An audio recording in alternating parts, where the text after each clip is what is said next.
ব্রহ্মাণ্ড বা মহাবিশ্ব অথবা ইউনিভার্স যে নামেই আমরা ডাকি না কেন, আমরা প্রত্যেকেই ব্রহ্মাণ্ড বা এই ইউনিভার্সের ছোট ছোট কয়েকটা সংস্করণ।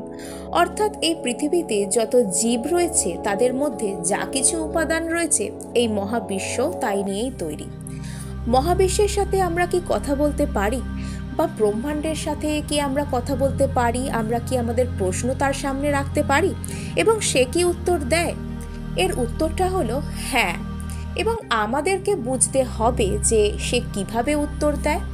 এবং এই যে ব্রহ্মাণ্ডের কথাই যদি ওঠে, তাহলে আপনাদেরকে একটা কথা বলতেই হয়, এই কথাগুলির সাথে আমরা তখনই পরিচিত হই যখন আমরা বাইরে থেকে কোনো রকম কোনো জ্ঞান আহরণের চেষ্টা করি এবং সর্বোপরি কোনো রকম কোনো ল অফ অ্যাট্রাকশনের কোনো টেকনিক করি, বা আধ্যাত্মিকতাকে জানতে চাই, বা জীবনে কোনো রকম কোনো ইচ্ছা পূরণের চেষ্টা করি। এই ইচ্ছা পূরণের কথাই যদি ওঠে, তাহলে আপনাদেরকে বলে রাখা ভালো যে ইচ্ছা পূরণের সবথেকে বড় সিক্রেট যদি কিছু থেকে থাকে, তা হলো আমাদের উইশ অলরেডি আমাদের কাছে আছে এই ভাবনা। মানে বারবার চাওয়া নয়, যে জিনিস আমার কাছে অলরেডি আছে সে জিনিস কি আমি বারবার চাইবো না তো? ঠিক সেই ফিলিংস, সেই অনুভূতিটাই হলো আমাদের ভাষা ইউনিভার্সের সাথে কথা বলার জন্য। অর্থাৎ আমাদের যা কিছু অনুভূতি, সেটা থেকে যে এনার্জি বা শক্তি তৈরি হয়, যে ঊর্জা তৈরি হয়, ইউনিভার্স সেই ভাষাই গ্রহণ করে। আমাদের ব্রহ্মাণ্ড এনার্জিজের ভাষা বোঝে। ঠিক যেরকমভাবে আমরা যখন কোনো রেডিওতে পছন্দের স্টেশন শোনার চেষ্টা করি, গান শোনার চেষ্টা করি, আমাদের যেমন নব ঘুরিয়ে সেই নির্দিষ্ট ফ্রিকোয়েন্সিতে পৌঁছতে হয়, ঠিক সেরকমভাবেই আমাদের প্রত্যেকটা প্রশ্নের আলাদা আলাদা ফ্রিকোয়েন্সিস রয়েছে, বা আমাদের প্রত্যেকটি ইচ্ছার আলাদা আলাদা ফ্রিকোয়েন্সি রয়েছে। যে ফ্রিকোয়েন্সিতে আমাদের নিজেদের এনার্জিকে সেট করতে হয়, বা আমাদের নিজেদের যে ভাইব্রেশনস আমাদের ভেতরে থাকে সেটাকে আমাদের সেট করতে হয়, তবেই আমাদের জীবনের যে গান সেটা বাজে, এবং আমাদের এই যে এনার্জি সেটা ইউনিভার্স গ্রহণ করতে পারে, এবং আমাদের জীবনে সব কিছু সেই হিসাবেই চলতে থাকে। ইউনিভার্স অ্যাকচুয়ালি আমাদের আবেগ বা ইমোশনকে বোঝে না, আমাদের অনুভূতি বা ফিলিংসকে বোঝে। আবেগ এবং অনুভূতির মধ্যে পার্থক্য তো আপনাদের জানাই আছে। যেরকম ধরুন, আপনাদেরকে কেউ কোনো রকম কোনো কথা বলল, সেটা অপমানজনক কথা হলে যেরকম আপনাদের রাগ হবে বা কষ্ট হবে, সেটা হলো আবেগ। অর্থাৎ কোনো কিছু শুনে আমাদের মধ্যে হঠাৎ করে যা কিছু সৃষ্টি হলো, যে মনোভাব, তা হচ্ছে আবেগ। হাসি, দুঃখ, এই সব কিছু হচ্ছে আবেগ। এবং তার পরবর্তী সেই অবস্থার পরিপ্রেক্ষিতে আমাদের মনের যে অবস্থা হয়, তা হলো আমাদের অনুভূতি বা ফিলিংস।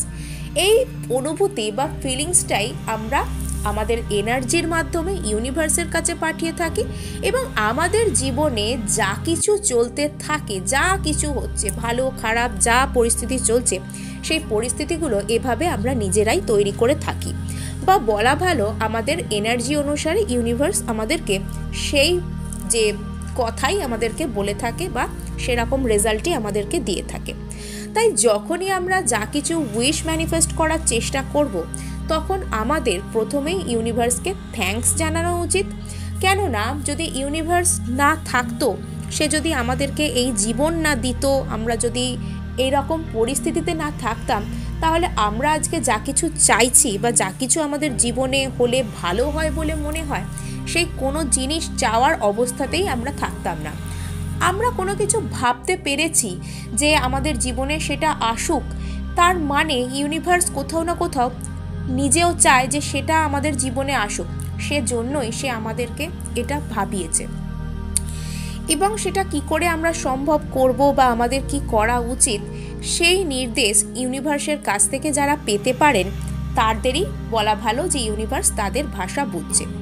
যখন আমরা কোনো কিছু ম্যানিফেস্টেশন টেকনিক করতে শুরু করি, যারা ধ্যান করতে শুরু করেন, মেডিটেশন করতে শুরু করেন, যোগা করতে শুরু করেন, তারা ইউনিভার্সের কাছ থেকে কীরকম সিম্বল পেয়ে থাকেন।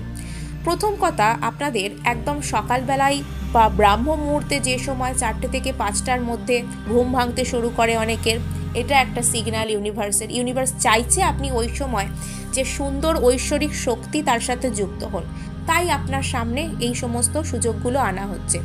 রিপিটেড নাম্বারস আমরা দেখতে শুরু করি, যেরকম 444, 111, 1111, 1111 বা 222 এই ধরনের নাম্বারগুলো আমরা কেন দেখি? আমরা পালক বা ফেদার্স কেন দেখতে পাই? হঠাৎ করে অতিরিক্ত বেশি প্রজাপতি আমরা কেন দেখি আমরা এই সমস্ত জিনিসগুলো? বা কেউ বা নিজের যে স্বপ্নের মধ্যে কোনো রকম কোনো সাংকেতিক চিহ্ন, যেরকম প্রদীপ, পদ্ম, শঙ্খ, চক্র, এগুলো কেন দেখতে শুরু করেন? ইউনিভার্সের তো সংকেতই এগুলো। বা কখনো আমাদের নিজে থেকে কেন মনে হয় যে কোনো একটা জায়গায় আমাদের যাওয়া উচিত, কোনো একটা ব্যক্তিকে আমাদের নির্দিষ্ট কথা বলা উচিত অথবা উচিত নয়? এগুলো কি ইনটিউশন পাওয়ার? এই কোথা থেকে এলো এই ইনটিউশন পাওয়ার? ইনটিউশন পাওয়ার তো আমাদেরকে এই ব্রহ্মাণ্ড বা এই ইউনিভার্সই প্রদান করেছে। তার বিভিন্ন রকম ক্ষমতা সেই আমাদেরকে দিয়েছে। তাই যখন আমরা কোনো কিছু চাই, সেই জিনিসটাকে আমরা বারবার চাওয়ার বদলে অলরেডি সেটা আমাদের কাছে আছে এবং আমরা সেই জিনিসটাকে এনজয় করছি, সেই ফিলিংসই আমাদের মনের মধ্যে আনা দরকার এবং সেই ফিলিংসটাই কিন্তু ম্যানিফেস্ট হয়। আমাদের টেকনিক কিন্তু ম্যানিফেস্ট হয় না। এবং কোনো একটা নির্দিষ্ট জিনিস বারবার চাওয়ার থেকে আমার তো মনে হয় সবথেকে আগে এটা চাওয়া জরুরি যাতে আমরা আমাদের জীবনে সন্তুষ্ট থাকি, আমরা নিজেদেরকে নিয়ে সন্তুষ্ট থাকি। সবথেকে প্রথমে আমরা এই ব্রহ্মাণ্ড বা ইউনিভার্সকে আমরা ধন্যবাদ দিই আমাদের এই জীবনের জন্য এবং আমরা নিজেদেরকে নিয়ে যাতে সন্তুষ্ট থাকি, অর্থাৎ এরকমভাবে বলা উচিত যে ধন্যবাদ ব্রহ্মাণ্ড বা থ্যাংক ইউ ইউনিভার্স, আমি নিজেকে নিয়ে সন্তুষ্ট, আমি আমার এই জীবন নিয়ে সন্তুষ্ট। কেননা জীবনে যা কিছু উইশই আপনার কাছে চলে আসুক না কেন, যদি আপনি নিজেকে নিয়ে সন্তুষ্ট না থাকেন বা সেই ব্যাপারটা আপনার মধ্যে না থাকে, তাহলে কিন্তু সব কিছু থেকেও নেই হয়ে যাবে। হ্যাঁ, এবং আমাদের সবসময়তেই উচিত যে উইশগুলো, যা কিছু আমরা ম্যানিফেস্ট করতে চাই, সেগুলোকে প্রেজেন্ট টেন্সে এই জন্যই ভাবতে বলা হয়। কেননা আমাদের যা কিছু ফিলিংস, সেই ভাইবসটাই আমরা ইউনিভার্সে পাঠাচ্ছি এবং ইউনিভার্স বোঝে এনার্জির কথা। ইউনিভার্স আমাদের সুখ দুঃখ না কি সেগুলো আমাদের বোঝে না। হতাশার একরকম অনুভূতি বা আনন্দের অনুভূতি, সেটাই ম্যানিফেস্ট হয়ে থাকে।